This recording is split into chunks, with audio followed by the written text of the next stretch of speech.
Buenos días, soy Àlex Gutiérrez Dalmau, nefrólogo, trabajo en la unidad de trasplante renal del Servicio de Nefrología del Hospital Miguel Servet de Zaragoza. Mi motivación nace de muy atrás, primero por la nefrología en realidad, ¿no? Cuando uno empieza la especialización en medicina, realmente mi historia tiene un acervo lejano porque mi padre se dedicaba a la nefrología y desde muy joven, desde muy pequeño, viví la pasión por estos pacientes y por la dedicación que recuerdo de mi padre de toda su vida en eso. Así que llegado el momento, y a pesar de que tuve muchas dudas a la hora de seleccionar, seleccioné la nefrología y luego seguí el camino del trasplante, pues porque resulta especialmente atractivo, ¿no? Afortunadamente me gusta toda la nefrología, pero dentro de las diferentes opciones de tratamiento que tenemos para el paciente trasplantado, esta tiene una magia especial, una capacidad de una restitución fisiológica de la enfermedad mayor, de rehabilitación del paciente. En el momento en que yo empezaba la residencia, o más bien en el que estaba haciendo la residencia de nefrología, la especialización, era un campo con un dinamismo muy importante, con unos avances que prácticamente se podían ver de año a año y por lo tanto también científicamente era un reto muy atractivo. Aparte de que, como siempre, pues, bueno, uno convive con personas que transmiten esa pasión. He citado a mi padre, pero podría citar a otros compañeros de mi servicio aquí en Zaragoza que en su momento me transmitieron esa pasión y hizo que me dedicara al trasplante renal y afortunadamente pudiera hacerlo. Bueno, las diferencias obviamente son muchísimas, ¿no? La primera es la vivencia personal de vivir una situación primero de aprendizaje, de rodaje, de seguir camino, a luego tener que ir cobrando responsabilidades al fin y al cabo, de llegar adelante proyectos. Tuve la suerte de tener unos ciclos de aprendizaje pues largos. Después de estar aquí en Zaragoza, pude estar trabajando durante unos años en el Hospital Clínic de Barcelona, que tiene una de las unidades de trasplante renal, yo creo que más consolidadas, desde luego de España y diría que de Europa. Y después de esa fase que es por una parte de crecimiento y de ilusión tremenda, pues también viene una fase que es ahora, donde el aprendizaje no continúa, pero además se tiene que fructificar, en llevar adelante proyectos y adquirir una serie de responsabilidades en sacar tus pacientes adelante, ¿no? Es una vivencia también gratificante, pero diferente. Hay cambios del contexto también, del contexto sanitario, social, económico. Hemos vivido una crisis, todo eso ha tenido incluso un impacto también en el dinamismo de la sanidad e incluso en cómo se traslada eso en objetivos e incluso en la inversión, ¿vale? En la inversión, que sin ninguna duda eso se traduce definitivamente en la atención a los pacientes, pero afortunadamente la pasión y el trabajo de todos los días para mí sigue siendo igualmente gratificante.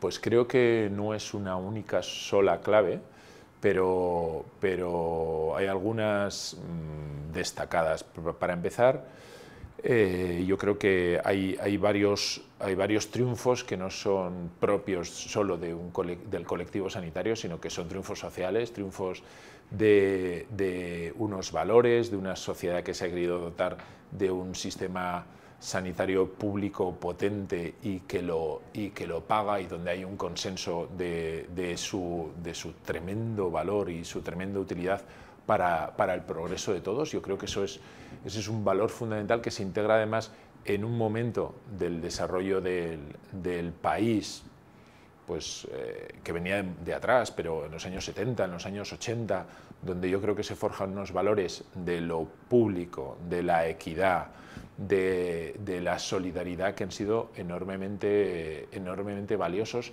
Y de hecho la posibilidad de llevar adelante el trasplante de donante cadáver en base a un recurso, al fin y al cabo, que es la donación del paciente que fallece y que además se ha sostenido en esa solidaridad que es de todos, es social, es de las familias, no solo de de los donantes, creo que es uno de los enormes valores. Y por supuesto está la organización.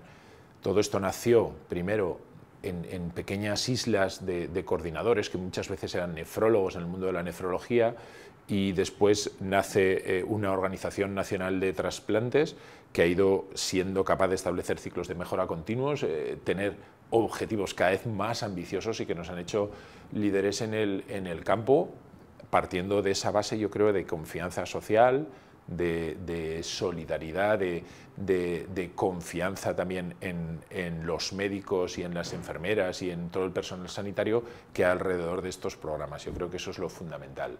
Hay varios puntos de vista para describirlo. Para el nuestro yo creo que es de una enorme responsabilidad, ¿no? Nosotros nos enfrentamos a una situación de el deterioro funcional de unos órganos que son vitales y que afortunadamente no tenemos una única manera de tratarlos, y de hecho algunas de las grandes mejoras que ha ocurrido en el trasplante renal y en la nefrología en general son precisamente de ese desarrollo global del enfermo con enfermedad renal crónica, del desarrollo de una atención especializada en las fases más avanzadas de la enfermedad renal crónica terminal. Por ejemplo, esto ha permitido potenciar mucho el trasplante de donante vivo porque se ha potenciado su opción entre los pacientes que llegaban a esa fase avanzada de insuficiencia renal, y ha sido gracias a esas etapas pre-trasplante en las que se ha conseguido crecer. Bueno, lo que quería decir es que afortunadamente no es la única opción terapéutica que tenemos, pero es una muy importante porque es en la que le podemos ofrecer al paciente mejores perspectivas de pronóstico de vida, de calidad de vida, de rehabilitación, de su vida social, familiar, laboral, y por lo tanto es la responsabilidad de administrar un tratamiento que es tremendamente importante para el paciente y que además sobre el que no hay una farmacia, un almacén que nos va a suministrar una pastilla, un vial de un determinado medicamento milagroso. No, lo que hay es un tesoro muy escaso, donado por una persona y su entorno familiar en circunstancias a veces muy duras o muy dramáticas, o a veces en situaciones al revés, muy expresivas de esa gratuidad del donante vivo, pero al fin y al cabo un recurso que no es puramente material, es mucho más que eso, y por lo tanto yo creo que eso multiplica la responsabilidad. Eso se ha convertido en rutina, pero a mí eso es un concepto que todavía me emociona. Es una frontera biológica enorme, enorme, y que hemos conseguido vencer y convencer en rutina. Desde luego es un éxito brutal. Yo ya con casi 50 años de historia, que no se explica por un solo factor, pero es tremendo. O sea, esto desde el punto de vista científico, médico, para el paciente yo creo que también lo es, cómo integra ese órgano que viene de fuera y cómo rápidamente el paciente lo convierte en su riñón y habla de él con una sensación de propiedad de algo que le ha sido regalado, que tiene que cuidar. Esto muchas veces es enorme curioso. Habla en el trasplante renal, que afortunadamente tenemos 2 órganos para un mismo donante para trasplantar, hablan de su hermano de riñón, establecen un vínculo entre el donante y los receptores. Es una sensación especial, y yo creo que refleja muy bien ese milagro al que estamos enormemente acostumbrados, pero que es un milagro de conseguir que nuestro organismo acepte como propio algo que es absolutamente ajeno y que en circunstancias normales hubiese sido, vamos, inadmisible, como lo era hasta hace menos de 50 años. No lo sé, por una parte sí, yo creo que somos un colectivo dentro de la medicina relativamente reconocido, y uno siempre puede pensar que no es suficiente, pero yo desde luego no creo que por ahí vengan nuestras mayores necesidades o nuestros mayores déficits. Yo creo que vamos, yo me siento satisfecho en este trabajo y me siento reconocido por él. Siempre uno tiene propuestas de mejora en todos los terrenos, pero no creo que ese sea nuestro problema.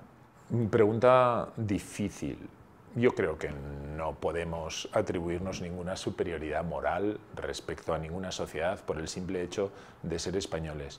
pero sí hemos de reconocernos, hemos de estar enormemente satisfechos de lo logrado, y lo logrado se hace, lo decía antes, en base a muchas cosas. Por una parte hay una solidaridad, por otra parte hay un reconocimiento de un sistema público en el que en general la inmensa mayoría, citaba solo un menos de un 15% de negativas, probablemente hay unas negativas que no son solo de falta de confianza, sino de un contexto de la donación que es realmente difícil, son circunstancias muchas veces dramáticas y enormemente duras. Pero yo creo que como colectivo social hay confianza en el sistema, hay confianza en la equidad que queremos proporcionar en el trasplante. En el trasplante se cumple ese principio de constitucional de no hay diferencias por sexo, por religión, por raza, por criterios económicos, y eso es un valor enorme en el que la gente creo que confía, y como confía en él es por lo que se producen donaciones. Hay muchos países donde no se confía claramente en que esto se vaya a producir, o donde se ha cultivado una cultura de que si una persona no es capaz de solucionarse sus problemas, nadie tiene obligación de hacerlo. Y yo creo que nosotros hemos sido capaces de potenciar como sociedad una cultura donde pensamos que hay que ayudar a todo el mundo y especialmente a los que más lo necesitan, ¿no? Yo creo que eso es de un valor enorme y tenemos que estar satisfechos. La sonrisa juega un papel enorme. Todos los días hay pacientes con situaciones muy duras que entras a su habitación o entran a tu consulta y entran con una sonrisa. ¿Qué tal está? Muy bien. Y saben perfectamente que tienen situaciones de enfermedad enormemente duras. Y unos pocos pacientes y profesionales, que también los hay, que les cuesta sonreír. Y es un problema porque hace que las mismas situaciones, incluso a veces, pues eso, digo, pacientes que tienen un resultado del trasplante perfecto, pero si no son capaces de captar esa sonrisa, esa fortuna, ese regalo que han recibido, no van a poder disfrutarlo en la misma proporción, independientemente de cuál sea de su nivel de salud objetivo, que sin ninguna duda influye. Así que la sonrisa es determinante. Y en el profesional, ¿qué decir? Si el profesional no puede mantener la sonrisa durante el mayor tiempo de su trabajo, desgraciadamente hay momentos donde es muy difícil sonreír en nuestro trabajo, a veces por razones realmente serias y otras veces porque a uno los problemas se les suben encima, ¿no? Esto no valdría la pena, esto hay que tenerlo muy, muy en cuenta.